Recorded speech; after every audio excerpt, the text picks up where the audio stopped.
Subscribe करें और bell दबाएं ताकि कोई खबर रह न जाए।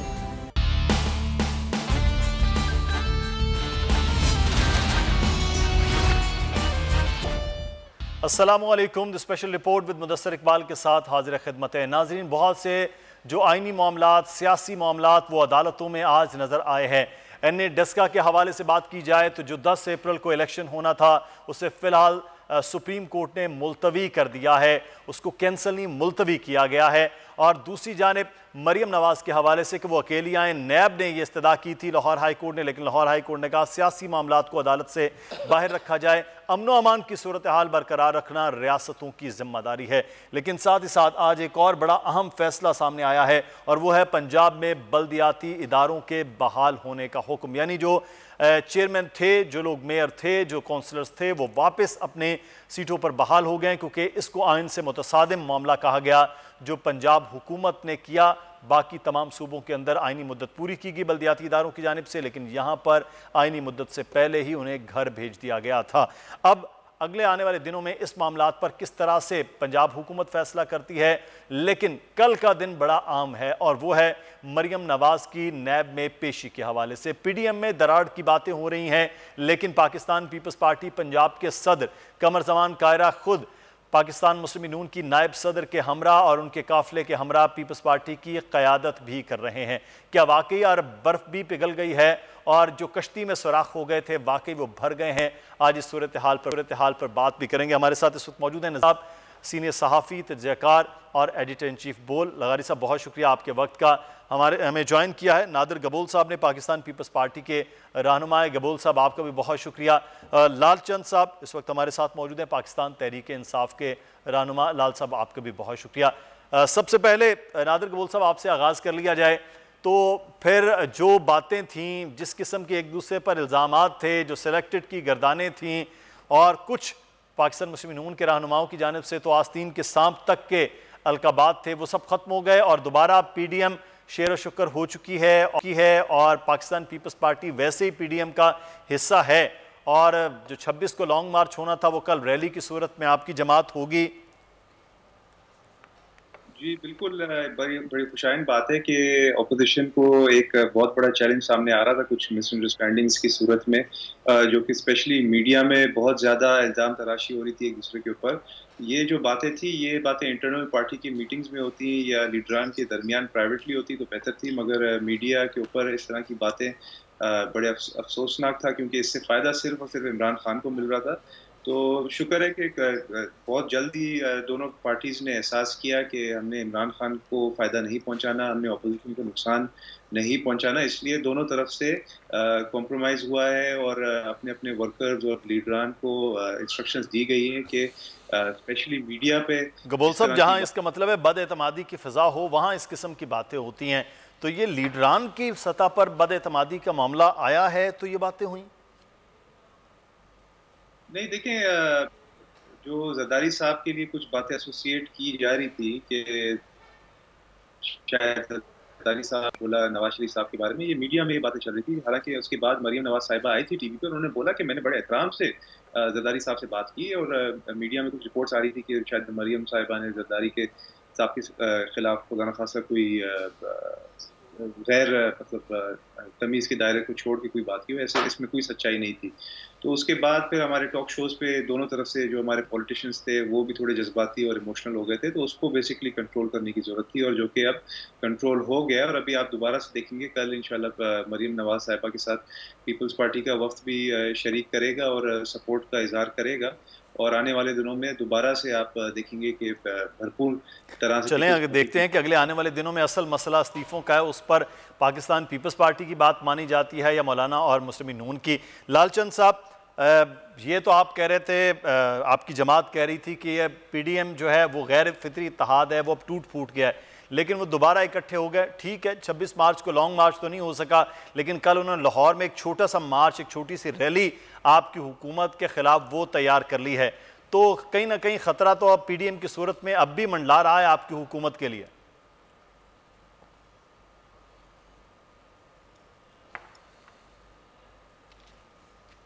लालचंद साहब, आपका माइक म्यूट है, अगर आप उस माइक को दोबारा से ऑन करें ताकि आपकी आवाज़ हम तक पहुंच पाए।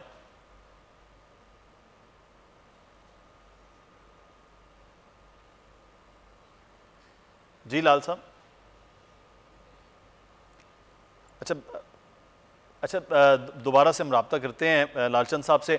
नज़ीर लगारी साहब हमारे साथ मौजूद हैं। लगारी साहब, ये दोबारा से बहरहाल पाकिस्तान पीपल्स पार्टी पंजाब में मुस्लिम लीग नून के साथ थोड़ा सा बेहतरी की सूरत है। साहब ने तो 2 दिन पहले भी जो बयानात दिए वो बड़े सोच समझ कर और बड़े तहम्मुल से दिए। वो चाह रहे थे शायद कि इस इत्तेहाद को, इन चीज़ों को इसी तरह से बरकरार रखना ज़रूरी है और कल वो साथ होंगे। तो क्या ये वाकई वो डैमेज कंट्रोल हो रहा है जो 2 दिन पहले मरियम साहिबा के बयानात, बिलावल साहब के बयानात और कुछ बाकी लोगों के बातों से और सोशल मीडिया के स्टेटस से सामने आया था? मैं अब भी अर्ज़ करता हूँ कि असल गलती वहाँ हुई थी जब लॉन्ग मार्च जो होना था वो शेड्यूल के मुताबिक होना चाहिए था, और उसके साथ ये जो इस्तीफ़ों का मामला है मुंसलिक नहीं किया जाना चाहिए था। दूसरी बात यह है कि ये फैसले जो एक फोरम पर बैठ कर किए जाते हैं उनका ऐलान भी वहीं पर ही होना चाहिए। ये नहीं होना चाहिए कि जनाब कोई शख्सी तौर पर कोई भी लीडर वो फरमान जारी कर दे कि जी अच्छा हम ये काम करेंगे, अच्छा हम इस्तीफ़े दे देंगे, अच्छा हम मोहतरमा मरियम नवाज़ साहिबा जब जा रही होंगी तो हम उनके साथ एक बड़े जुलूस की शक्ल में जा रहे होंगे। अगर ये सारे बैठ कर इजलास में तय किए जाएं और फिर उनके ऊपर अमल किया जाए तो ज़्यादा बेहतर है। किसी भी फ़र्द को शख्स को मौलाना फजलुर रहमान साहब लीडर हैं और वो सदर हैं उसके, लेकिन तमाम फैसले जो हैं वो इत्तफाक इस राय से होने हैं।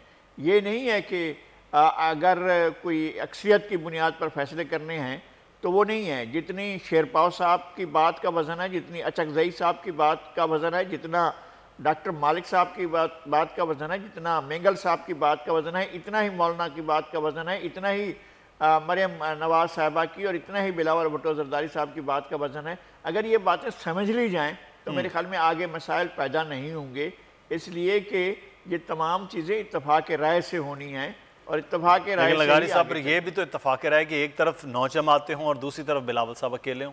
नहीं, वो एक अगर इत्तफाक राय में शामिल नहीं है तो वो फैसला नहीं होगा।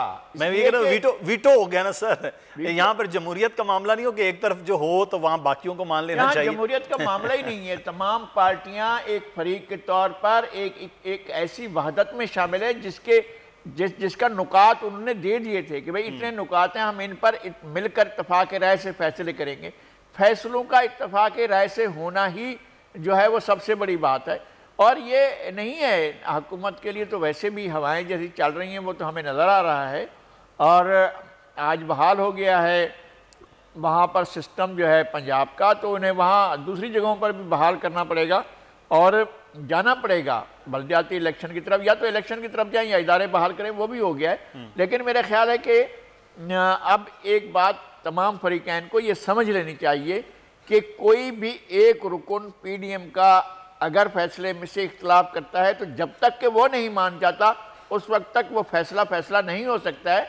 ये तो इसका मतलब है सर लॉन्ग मार्च जो है वो और हुकूमत को घर भेजना, इस्तीफ़ों का मामला, ये अभी इतना जल्दी होने वाला नहीं है, क्योंकि इस्तीफ़ों के साथ जो मशरूत है मामलात वो अब देखते हैं आगे कैसे होते हैं। लालचंद साहब से मैं दोबारा से हम बात करते हैं। लालचंद साहब, अभी तो बहरहाल ये मामला टला है, लॉन्ग मार्च 26 को होना था, अब वो रैली की सूरत में 26 की तारीख आ गई है, लेकिन हुकूमत का ख़तरा नहीं टला है। हुकूमत के लिए बहरहाल मुश्किलात हैं कि जो कहा जा रहा था कि जनाब पाकिस्तान पीपल्स पार्टी ने तो अपना राहें अलग कर ली हैं, वो दोबारा से इकट्ठे हो गए आपके खिलाफ।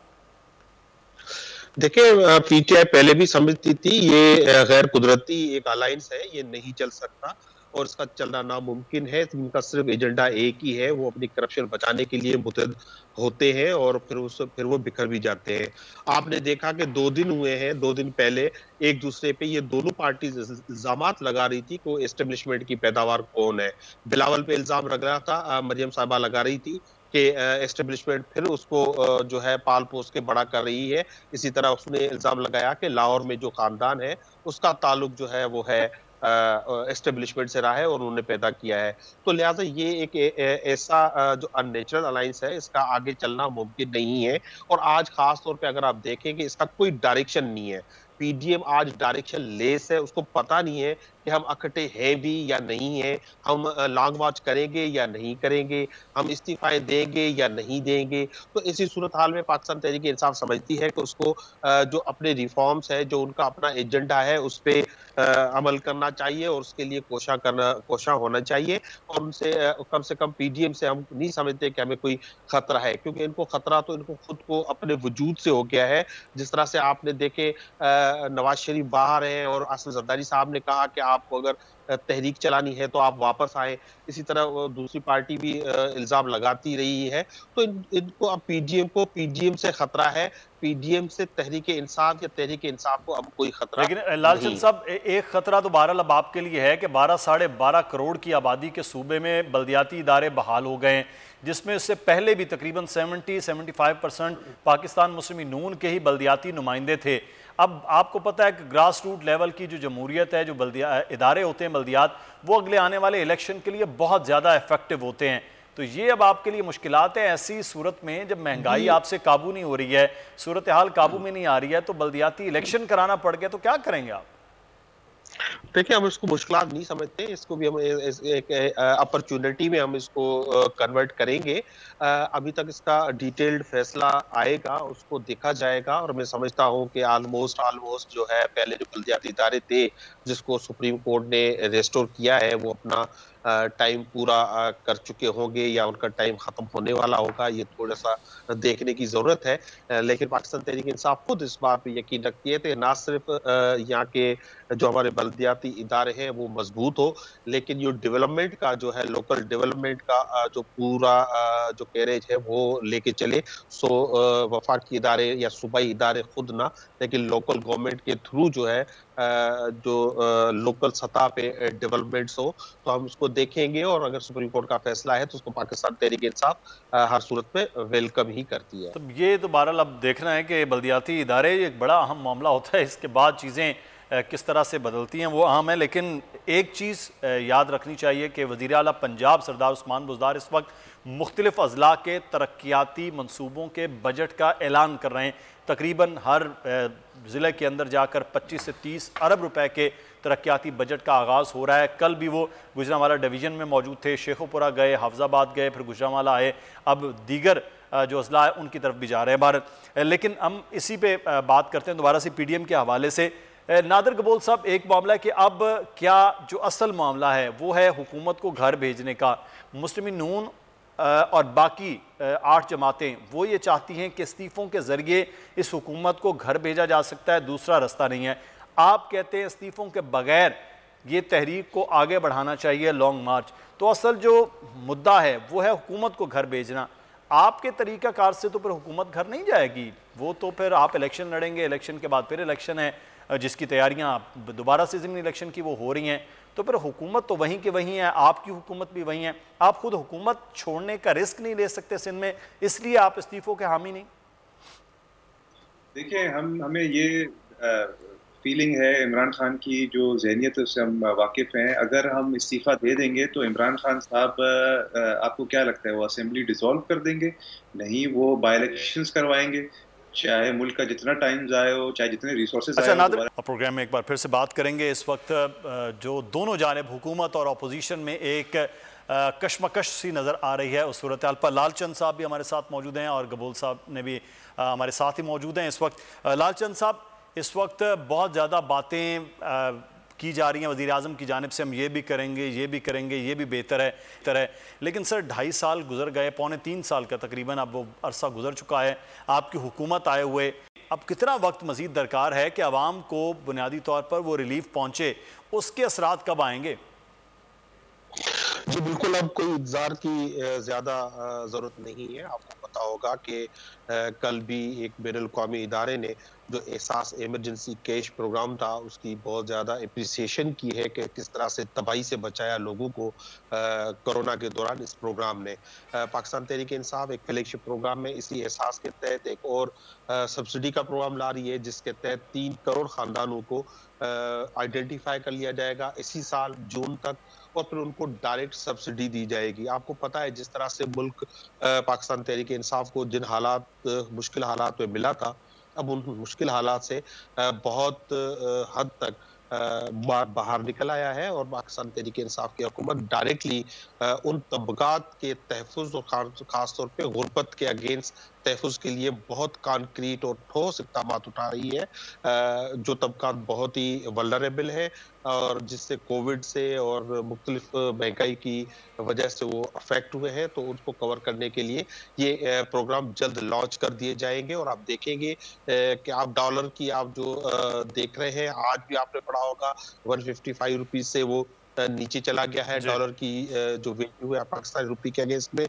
तो ये सारी आपको एक शो हो रहा है कि हमारी इकोनॉमी जो है वो स्टेबिलिटी की तरफ जा रही है, करंट अकाउंट डेफिसिट खत्म हो गया है, आपके फॉरेन रिमिटेंसेस के जो रिकॉर्ड टूट रहे हैं, फॉरेन रिमिटेंसेस मुल्क में आ रहे हैं। सर जबरदस्त ये है कि अगर ये चीजें रिफ्लेक्शन आम आदमी तक आए तो फिर ही उसके असरात हैं। गबोल साहब आपसे कि सारी के सारा मुद्दा जो है वो वफाकी हुकूमत पर डाल दिया जाता है कि उसकी वजह से ये सूरत हाल है, लेकिन आपके अंदर सूबे की हुकूमत है, वहाँ वज़ीर आला पंजाब हर ज़िले में जाके ऐलानात कर रहे हैं जी हम ये कर रहे हैं।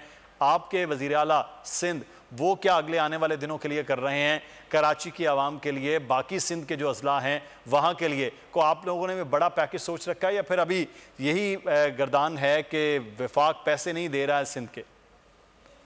देखिए मुदस्सिर, हम में और पीटीआई में ये फ़र्क है कि हम ऐलान पहले नहीं करते। हम जब काम कर लेते हैं तो उसकी इफ्तिताह के लिए फिर बिलावल साहब को हम बुलाते हैं उसकी रिबन कटिंग के लिए और दिखाते हैं कि हमने किया क्या है। हमने बहुत ज़्यादा रोड्स बनाए हैं, ठट्टा से कराची का डुअल कैरेज वे रोड बनाया है हमने। उसके अलावा कराची के अंदर हमने पूरा इंफ्रास्ट्रक्चर इंप्रूवमेंट लाई है। हालांकि वफाक से 1100 अरब रुपए का वादा किया गया था, वो 1100 अरब रुपए क्या 11 अरब रुपए भी इन्होंने नहीं दिए।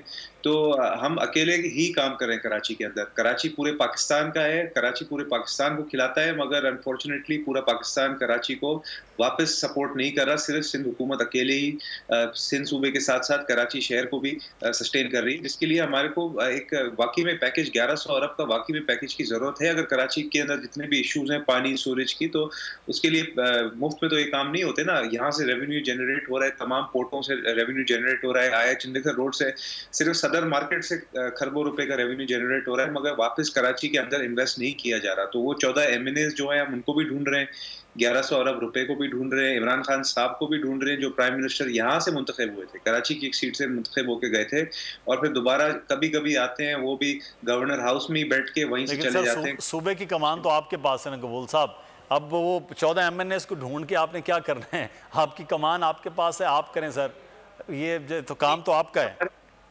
कमांड हमारे पास सिंध सूबे का है, मगर कराची का जो केएमसी है वो आपको पता है पहले एमक्यूएम के अंडर था, जो कि वफाकी इत्तेहादी है। अब तो महीनों से आपके पास है वो, अब आपको भी पता है महीनों से आपके पास है, जो सूरत हाल है वो भी आपके सामने है, अभी तक कुछ नहीं हुआ। आपके कमिश्नर तो दूध के रेट वापस नहीं ला पाए हैं, मुर्गी को काबू नहीं कर पाए हैं। ये महंगाइयाँ तो सर सूबाई हुकूमतों के और शहरी हुकूमतों के कंट्रोल की हैं, इसमें तो वफाकी हुकूमत का अमल दखल नहीं होता। नहीं, ऐसी बात नहीं है। जब पूरे मुल्क में एक महंगाई की लहर चल रही हो तो कराची उससे इस्तिस्ना कैसे हासिल कर सकता है? कराची भी पाकिस्तान कराची में 450 तक मुर्गी गई, लाहौर में 240 पे मुर्गी उसी दिन बिक रही थी, तो फर्क तो होगा ना सर। 200 रुपए का फर्क तो बहुत बड़ा फर्क है ना। हाँ, लाहौर में कुत्ते और मेंढक का गोश्त देते हैं, यहाँ पे हम खालिस मुर्गी का गोश्त देते हैं। फर्क ये है ना। अब हम लोग नहीं सर, ये बात करके लाहौर वालों को आप जो करेंगे, हमारे प्रोग्राम के ऊपर लोगों ने फिर जो है वो बड़ा बड़ा कहना शुरू कर देना है कि देखिए जी ये क्या चीज़ हो रही, पोल्ट्री तो पोल्ट्री, आप पोल्ट्री को तो ना करें, उन्होंने भी आपके खिलाफ हो जाना है। अच्छा, मैं लगारी साहब से बात कर लें कि इस वक्त अवामी रिलीफ, मैं अवामी रिलीफ के लिए बात कर लें। अज़रा तफन्नुन ये बात है, यकीनी तौर पर आपका भी मतलब नहीं है, लोगों को भी समझते हैं। लगारी साहब, अवामी रिलीफ के लिए हुकूमतें वफाकी हों सूबाई हों, उनका तवज्जो उस जानिब नहीं है, एक दूसरे को कंट्रोल करना, एक दूसरे के ख़िलाफ़ करना। मैं तो यही चीज़ें देख रहे हैं। रमज़ान आ रहा है, को आपको लगता है वाकई कुछ होगा, या वो जो चंद नुमाइशी बाज़ार और चंद नुमाइशी बातें, उसके अलावा कुछ होता हुआ नज़र नहीं आएगा इस साल भी? अरब रुपए शुगर से टैक्स वसूली की बात की है जी हाँ, और अता किया है पाकिस्तान को रमज़ान शरीफ में 7 अरब रुपए, 7.25 अरब रुपए का पैकेज, ये अज़राह इनायत अता किया गया है पाकिस्तान के लोगों को। मुझे अब बहुत सी चीज़ों के बारे में शदीद खदशात लाहक हैं, पाकिस्तान के बारे में और पाकिस्तान की इकनॉमी के बारे में। मैंने बड़े सिक्का बंद किस्म के बड़े स्कॉलर लोगों से जो मैशत पर बड़ी कमान रखते हैं उनके मुंह से जो बातें सुनी है, मैं तो लरज़ कर रह गया हूँ कि इस वक्त हमारी सूरत हाल वो हो गई है जो खिलाफत उस्मानिया के ज़वाल के वक्त थी कि उनके पास तनख्वाहें देने के लिए पैसे नहीं थे। अब ये इस हुकूमत में इस तरह के सूरत हाल पैदा हो चुकी है और बहुत बड़े ख़राब सूरत हाल ये है कि हमने इमारतें गिरवी रखने के लिए जो है हम टेंडर करने जा रहे हैं। ये भी अब हमारे लिए एक बड़ा मसला होगा कि हमारे ऐवान सदर और हमारे ऐवान वज़ीर आज़म के बारे में भी इस तरह की बातें सुनने में आती हैं। यानी कन्वेंशन सेंटर के बारे में तो हमें सुना है कि उसको 2 अरब के में जो है उसको गिरवी रखने की बातें हो रही हैं। जब इस तरह की सूरत हाल हो, जब पाकिस्तान में इन्हतात इस हद तक पहुंच गया हो कि पाकिस्तान की मैशत संभलने में नहीं आ रही हो और ये कहा जा रहा हो कि हम टेक ऑफ कर रहे हैं, हम खलाओं में उड़ रहे हैं, हम फिजाओं में उड़ रहे हैं। आपको अभी अभी ये बताया है IMF ने कि जनाब आपने गलत आदाद शुमार पेश किए थे और आपको ये सारा कुछ ऐसा नहीं है कि कुछ छुपा कर बताया जा रहा हो। आपको 50 करोड़ का केस जारी करते हुए आपको ये बताया गया कि जनाब आपने आदाद शुमार ठीक नहीं दिए थे। तो जहां सबसे पहले शुरू होता है काम इस तरक्याती मामला, वहां से इशू जो है वो लगारी साहब वो खड़ा हो रहा है। बड़े अहम पॉइंट आपने ये बात की, हम अगले आने वाले दिनों में इस पर ज़रूर बात करेंगे कि जो अदाद शुमार बताए जाते हैं वो वाकई हैं या नहीं। बहुत शुक्रिया लगारी साहब आपके वक्त का। लालचंद साहब और नादिर कबूल साहब आपका भी शुक्रिया अदा करते हैं। आज 25 मार्च और आज के दिन के हवाले से एक बड़ी याद है पाकिस्तान की और वो है पाकिस्तान का क्रिकेट वर्ल्ड कप जीतना। यकीनी तौर पर पाकिस्तान की पूरी कौम आज भी उस पर फ़ख्र करते हैं, लेकिन वो खिलाड़ी, वो स्क्वाड जो इस मार्के को सर करने वाले थे, उनमें एक बहुत बड़ा नाम पाकिस्तान के बहुत बड़े legend star cricketer Javed Miandad साहब आज हमारे साथ मौजूद हैं और आज उसी दिन को याद भी करेंगे। बहुत शुक्रिया जावेद मियांदाद साहब आपके वक्त का। सर, हमें सेमीफाइनल के वो आपके ज़बरदस्त किस्म की इनिंग भी याद आती है जो आपने खुद भी फिनिश लाइन तक लेके गए और इंज़मामुल हक को भी साथ लाए, फिर फाइनल ज़बरदस्त किस्म का आपने वो कामयाब करवाया। तो एक बड़ा तवील सफ़र जो पाकिस्तान की टीम को नीचे से ले जाकर ऊपर खड़ा करने, उसमें आप भी, आपकी टीम भी, इमरान खान साहब, सब लोग शामिल हैं। आज उस दिन को याद करते हैं तो कैसा महसूस होता है सर? नहीं, लाजिम बात है कि सबको अगेन मुबारक के चलो ठीक है, हम आज है ना फिर है ना इसको मना रहे हैं और ताज़ा कर रहे हैं अपने कि जब हम वर्ल्ड कप जीते थे। लाजिम बात है कि एक अचीवमेंट थी, बहुत बड़ी अचीवमेंट है और दुनिया में जब भी कोई वर्ल्ड कप, ये ऐसे प्रेस्टिजियस टाइप के ना जो टूर्नामेंट होते हैं जो ओनली वन वाला हिसाब होता है, जिसको जीतना एक एजाज होता है और उसकी वजह से आपकी काफ़ी चीज़ें ऊपर चली जाती हैं। तो हम भी, हमारा भी शुमार क्रिकेट में तो था ही था। अल्लाह ये है कि we are one of the best cricket country, sportsman country कि जिसने प्रोड्यूस किए हैं ऐसे ग्रेट, और उसके बाद हमने भी वर्ल्ड कप जीता है और उसके बाद आपको पता है कि जिस तरीके से शान शौकत से हमारे पाकिस्तान में मनाया गया, तो आज एटलीस्ट हम उसको बोल सकते हैं कि we been the world champion, हम भी वर्ल्ड चैंपियन रहे।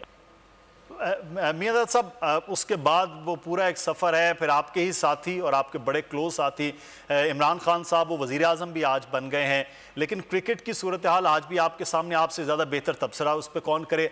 आज पाकिस्तान क्रिकेट टीम भी अपने ज़बरदस्त परफॉर्म करती है लेकिन उतार चढ़ा हुआ है। आज आप इस टीम को कहाँ पर स्टैंड करते हैं सर?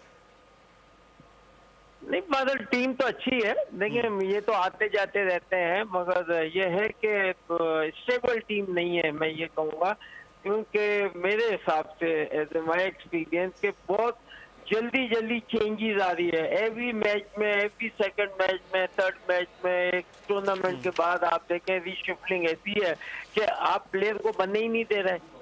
देखिए कोई भी प्लेयर होता है उसे एक टाइम चाहिए होता है, अगर वो परफॉर्म करता है फिर उसको, आप क्रिकेट में फेल तो होंगे, बिल्कुल सही। अगर आप इनिंग में से 10 में तो रन नहीं करते, आपने देखना होता है उसका सक्सेस रेट क्या है और कितना वैल्यूबल प्लेयर है। तो इसका मतलब ये है कि यू नीड द आई, आपके जो सिलेक्टर और आपके जो लोग हैं वो परखें पहले प्लेयर को कि इसके अंदर कितनी क्रिकेट है।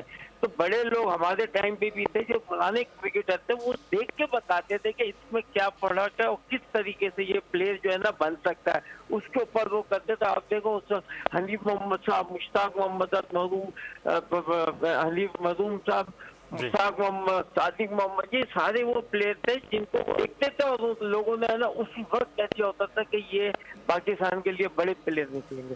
तो ये क्रिकेट का एक सिस्टम है और सिस्टम से अगर आप चलेंगे, क्योंकि प्लेयर एक दफा रन करता है तो उसके बाद तो आपने प्लेयर बनाना होता है, ये नहीं कि आप स्टार्ट करना होता है। क्रिकेट की बेहतरी के लिए जावेद मियांदाद साहब, आप इमरान खान साहब को कोई मशवरा देना चाहेंगे? कौम आपको सुनती है, आपको देखती है, आपकी बातें बड़े गौर से देखती है, क्योंकि क्रिकेट के लिए तो आप एक बहुत बड़े आदमी हैं सर।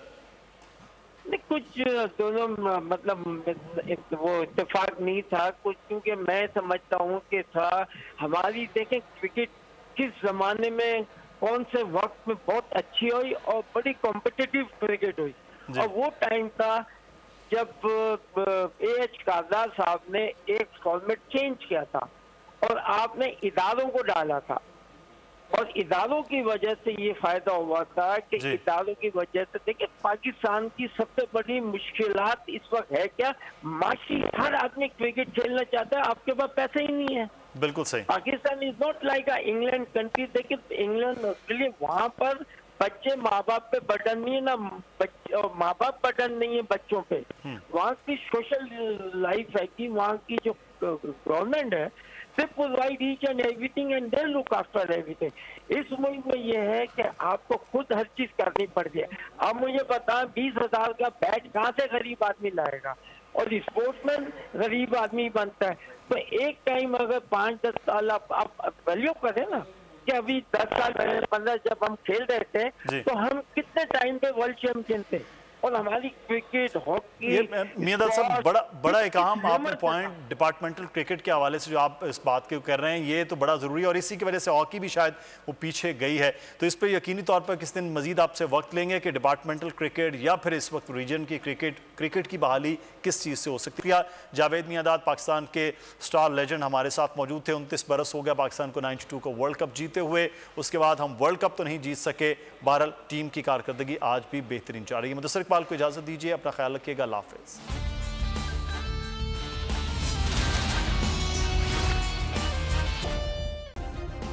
सब्सक्राइब करें और बेल दबाएं ताकि कोई खबर रह न जाए।